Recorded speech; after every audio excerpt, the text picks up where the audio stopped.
भगवान श्री कृष्ण की जन्मभूमि में हर जगह आपको भगवान कृष्ण से जुड़े कुछ न कुछ आश्चर्य दिखाई दे ही जाएंगे। कहा जाता है इसकी वजह यह है कि यहाँ कण कण में भगवान श्री कृष्ण का वास है। वृंदावन में भी आपको ऐसे कई आश्चर्य दिखाई दे जाएंगे। यहाँ कई ऐसे संत भी हुए हैं जिनके चमत्कारों के किस्से हमेशा चर्चा में रहते हैं। आज भी अनेक संत हैं जिनके आश्चर्यजनक चमत्कारों को यहाँ आने वाले श्रद्धालु अक्सर देखते रहते हैं। ऐसा ही एक चमत्कार है पागल बाबा का मंदिर और पागल बाबा। पागल बाबा और उनके इस मंदिर के निर्माण की कहानी दोनों ही बहुत ही दिलचस्प हैं। पागल बाबा मंदिर मथुरा वृंदावन मार्ग पर स्थित है। इसके बारे में एक कथा जनमानस में आज भी प्रचलित है। इसके अनुसार एक गरीब कृष्ण भक्त ब्राह्मण दिन भर ठाकुर जी का नाम जपता रहता था। उसके पास जो कुछ भी था, या यूं कहें कि जितना भी रूखा सूखा उसे मांगकर खाने को मिलता, वो उसे भगवान की मर्जी समझकर खुशी खुशी ग्रहण करते हुए अपना जीवन व्यतीत कर रहा था। एक बार उसे कुछ पैसों की जरूरत पड़ी तो वो किसी साहूकार से पैसे लेने के लिए गया। साहूकार ने उसे पैसे देते हुए कहा कि उसे जल्द ही पैसे लौटाने होंगे। उसकी बात मानकर वो पैसे लेकर घर आ गया। वो ब्राह्मण हर महीने नियम से किश्त का हिसाब करके साहूकार के पैसे लौटाने जाता था। आखिरी किश्त के थोड़े दिन पहले ही साहूकार ने वसूली का एक पत्र उसके घर भिजवा दिया।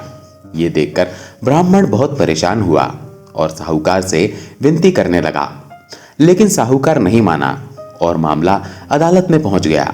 ब्राह्मण ने जज लीलानंद ठाकुर से अनुरोध करते हुए कहा कि एक किश्त के अलावा उसने साहूकार का सारा कर्ज अदा कर दिया है। यह साहूकार झूठ बोल रहा है। यह सुनकर साहूकार ने क्रोधित होकर दलील दी कि उसने कोई गलत व्यवहार नहीं किया है। जिस किसी के भी सामने आरोपी ने धन लौटाया हो उसे अदालत में पेश किया जाना चाहिए। इतना सुनकर ब्राह्मण सोच में डूब गया, क्योंकि साहूकार को जब जब धन लौटाया गया तब उसका कोई भी गवाह नहीं था।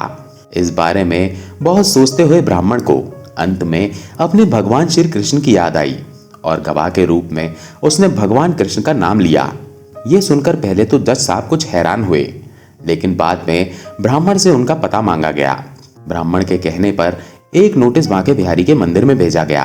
पेशी की अगली तारीख पर एक बूढ़ा आदमी कोर्ट में पेश हुआ और ब्राह्मण की तरफ से गवाही देते हुए बोला कि जब ब्राह्मण साहूकार के पैसे लौटाता था तब मैं उसके साथ ही होता था। बूढ़े आदमी ने रकम वापस करने की हर तारीख को कोर्ट में मुंह जबानी बताया, जैसे उसे सब कुछ एक एक तारीख के हिसाब से याद हो। साहूकार के खाते में भी बूढ़े आदमी द्वारा बताई गई रकम की तारीख भी सही निकली।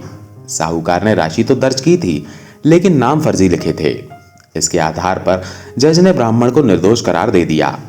लेकिन जज अब तक हैरान थे कि इतना बूढ़ा आदमी इतनी तारीखें कैसे याद रख सकता है। जज साहब ने उसके बारे में उस ब्राह्मण से पूछा कि ये बूढ़ा आदमी कौन है, तो ब्राह्मण ने उत्तर दिया कि वो सब जगह रहता है। लोग उन्हें श्याम, कान्हा, कृष्ण आदि नामों से जानते हैं। इसके बाद जज साहब ने फिर से उसको पूछा कि वो बूढ़ा आदमी कौन था। फिर ब्राह्मण ने कहा सच में उसे नहीं पता कि वो कौन थे।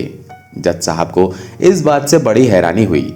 उनके मन में सवाल पर सवाल आ रहे थे कि आखिर वो आदमी कौन था। इसी पहेली को सुलझाने के लिए जज साहब स्वयं अगले दिन बांके बिहारी के मंदिर में पहुंच गए। वो जानना चाहते थे कि आखिर बीते दिन जो आदमी अदालत में आया था वो कौन था। मंदिर के पुजारी से जब जज साहब ने पूछा और सारे घटनाक्रम की जानकारी करते हुए बात की, तो पुजारी ने उन्हें बताया कि जो भी चिट्ठी पत्री यहाँ आती है उसे भगवान के चरणों में रख दिया जाता है। जज साहब ने उस बूढ़े आदमी के बारे में भी पूछा, लेकिन पुजारी ने कहा ऐसा कोई भी आदमी यहाँ नहीं रहता है। ये सब बातें सुनने के बाद जज साहब को लगा कि वो साक्षात श्री कृष्ण ही रहे होंगे। इस घटना का जज पर इतना असर पड़ा कि अपने आप को धन्य मानते हुए उन्होंने अपने पद से इस्तीफा दे दिया और घर परिवार भी छोड़ दिया और स्वयं एक संत बन गए। स्थानीय लोगों का मानना है कि बहुत सालों के बाद वो जज पागल बाबा के नाम से वृंदावन में वापस लौटे और उन्होंने पागल बाबा मंदिर का निर्माण कराया। तब से ये मंदिर पागल बाबा मंदिर के नाम से प्रसिद्ध है। इस मंदिर निर्माण के बारे में एक और प्रचलित मान्यता ये भी है कि जब जज साहब को पता लगा कि उनके सामने साक्षात भगवान श्री कृष्ण ही कोर्ट में पेश हुए थे, तब से वो श्री कृष्ण को ढूंढने के लिए इतने अधीर हो गए कि अपनी सुध बुद्धि ही खो बैठे थे। इस घटना ने उन्हें पागल सा कर दिया था। इसके बाद वो जिस किसी भंडारे में जाते थे वहां से पत्तलों की जूठन उठाते थे और उसमें से आधा जूठन ठाकुर जी को अर्पित करते थे और आधा खुद खाते थे। उन्हें ऐसा करते देख लोग उनके खिलाफ हो गए और लोगों ने उन्हें मारना पीटना भी शुरू कर दिया।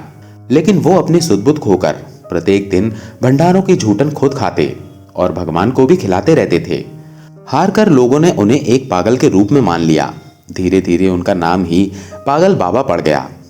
कहा जाता है कि उनसे परेशान होकर लोगों ने एक बार उनके खिलाफ एक योजना बनाई, जिसके अनुसार लोगों ने भंडारे में अपनी पत्तलों में कुछ न छोड़ा ताकि वो ठाकुर जी को झूठा न खिला सकें। उन्होंने फिर भी सभी पत्तलों को पोंछकर एक निवाला इकट्ठा कर ही लिया और अपने मुंह में डाल दिया। लेकिन इस आपाधापी में वो ठाकुर जी को भोग लगाना भूल गए।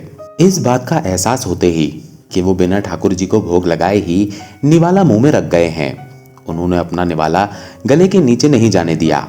उन्हें लगा कि अगर वो पहले खा लेंगे तो ठाकुर जी का अपमान हो जाएगा और अगर थूक दिया तो अन्न का अपमान हो जाएगा।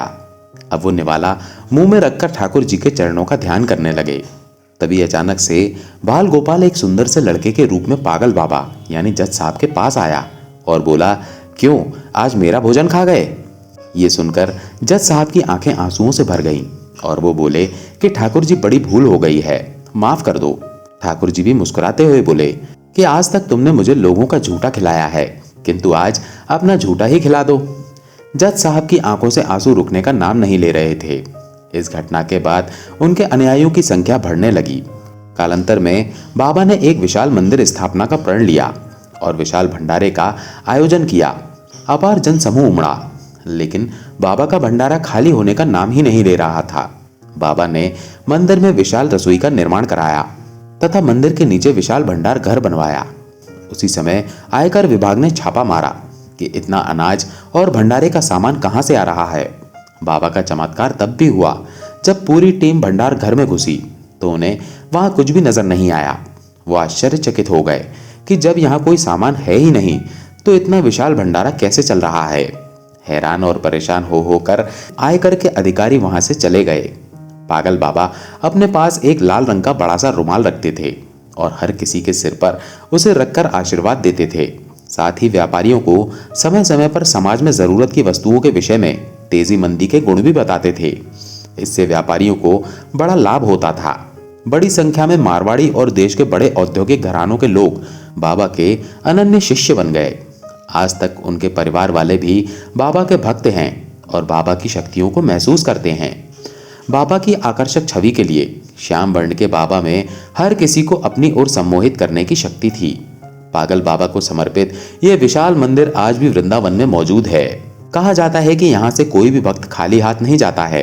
यहाँ भक्तों की हर मनोकामना बाबा और उनके कान्हा जरूर सुनते हैं। ये 10 मंजिली इमारत अपने आप में अनूठी है और वृंदावन की एक सशक्त पहचान भी है। ये मंदिर सबसे निचली मंजिल पर लगने वाली कठपुतलियों की प्रदर्शनी के लिए भी प्रसिद्ध है।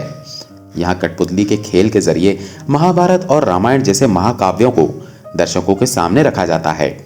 दोस्तों, वीडियो अगर पसंद आया हो तो वीडियो को लाइक और हमारे चैनल को सब्सक्राइब करें और अपने दोस्तों के साथ शेयर करें और कमेंट बॉक्स में जय श्री कृष्णा अवश्य लिखें। धन्यवाद।